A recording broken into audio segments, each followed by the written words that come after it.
It was a Friday night, and my shift as a paramedic was nearing its end. As I waited for the clock to mark the final minutes, the truck's radio crackled with an unusual emergency. Unresponsive patient, possible strange behavior, code red. The description stirred an unease I couldn't ignore. The address led to a secluded house on the edge of a road surrounded by dense trees, which seemed to swallow the moonlight. The intense darkness made the path even more oppressive, and the silence around us seemed to amplify every sound of the truck's engine. When we finally arrived, the sight of the house didn't bring relief. The structure looked abandoned, except for a faint light flickering intermittently in the window like a silent cry for help. Even though my instincts urged me to leave, our duty prevailed. It was impossible to retreat. The front door was unlocked, and when we opened it, we were hit by a smell so strong it almost felt physical. It was a mix of mold, rusted iron, and something indescribable, a stench that made the stomach churn. The inside of the house was in total disarray, as if something had happened in a hurry or violently. Objects were scattered, furniture overturned, and dust covered almost everything, except for a narrow path on the floor indicating recent movement. We called out for the patient repeatedly, but there were no responses, except for the sound of wind whistling through the gaps in the walls. Despite the desolate surroundings, the radio had confirmed that the call came from this address. Doubt mingled with the growing tension. Then we heard it. A low sound, almost imperceptible, like a whisper, coming from somewhere upstairs. We cautiously climbed, each step creaking under our feet as if betraying our presence. The flashlights swept the path ahead, revealing disturbing details. Dark stains on the railings, marks on the floor that we couldn't identify. The murmuring became clearer but no less strange, like words spoken in a language we didn't understand. It was a sound that seemed to penetrate the bones, merging with the increasing weight of the air around us. When we finally reached the top of the stairs, an almost supernatural chill enveloped us. In front of a slightly ajar door, we hesitated for a moment that felt eternal. The light from the flashlights flickered, as if the environment rejected any attempt at clarity.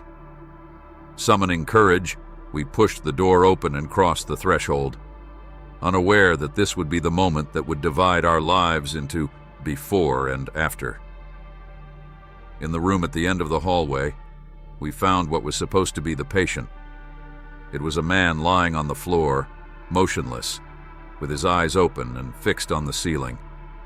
His gaze seemed empty, but at the same time it was filled with something we couldn't decipher. As we got closer, he began to murmur. However, the words made no sense. They were guttural, disconnected sounds, as if he were speaking in an ancient language or something that didn't belong to this world. My partner tried to touch him to start the rescue, but suddenly, the man moved, grabbing his arm with a superhuman strength. His face slowly turned, whispering something that froze my blood. "They are here." Before we could react, the flashlight flickered, plunging the room into oppressive darkness. The silence that followed seemed to pulse, as if the environment itself was breathing.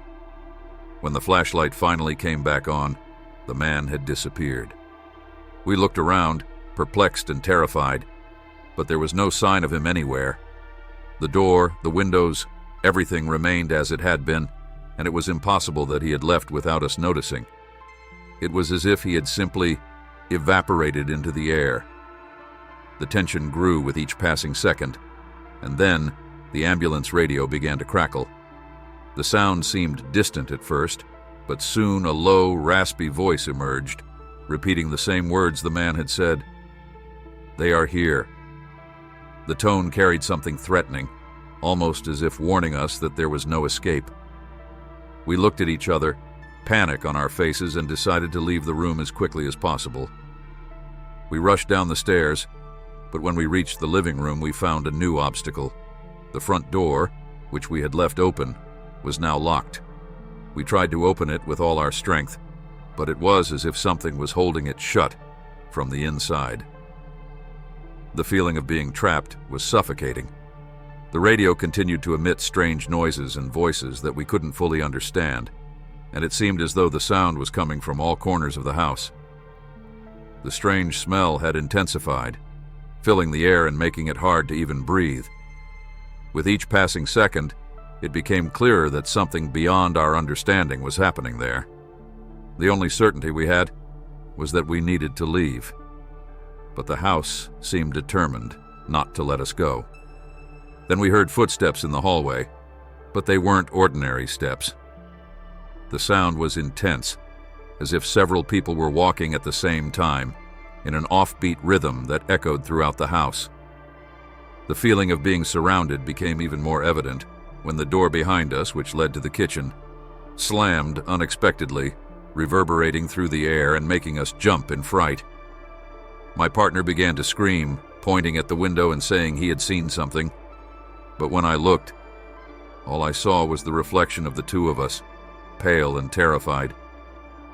I grabbed the radio with trembling hands and tried to call for backup, but the only response was that same strange, disturbing sound, like distant whispers mixed with static. The house felt alive, as if we were inside something that was watching and manipulating us. A few hours later, the police found us in the ambulance truck, still parked in front of the house. We were in shock, unable to remember how we had gotten out of there. Neither my partner nor I could explain what had happened or how we had left the place without even realizing it.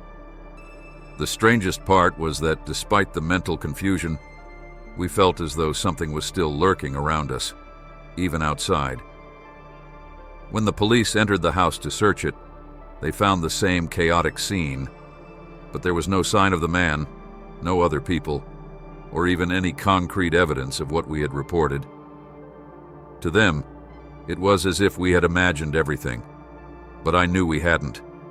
After that night, everything changed. My partner decided to leave the job, unable to cope with the trauma and the confusing memories of what happened. I, on the other hand, stayed, but with a new rule. I avoid responding to calls in isolated places, especially at night. Every time the radio crackles during shifts, I feel a chill that takes me back to that moment. I don't know what that presence in the house was, but I'm sure that something or someone is still there, waiting. And the thought that this could happen again is what keeps me on edge, even when everything seems calm.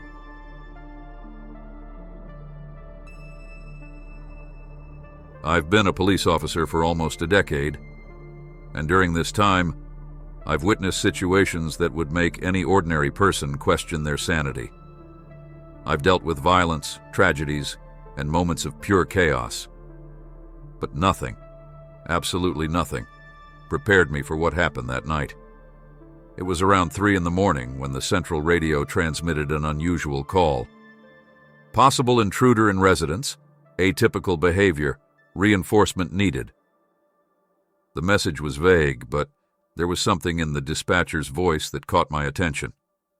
When I arrived at the address, the street was strangely silent, devoid of any signs of life. The house seemed harmless at first glance, lights on, curtains gently moving in the wind. However, there was an energy in the air, something thick, almost palpable, that made the hairs on the back of my neck stand up, even before I got out of the car.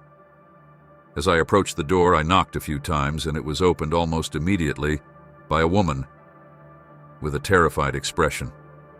Her face was the personification of despair, and her hands visibly trembled as they gripped the doorknob. "He's in the living room.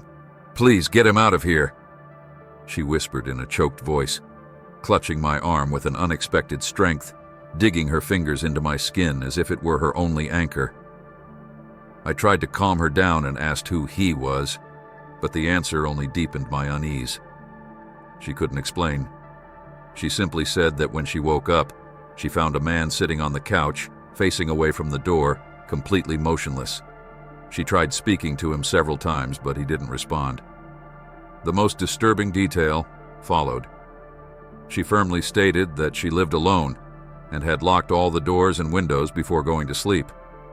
I decided to enter the house, still trying to understand the gravity of the situation.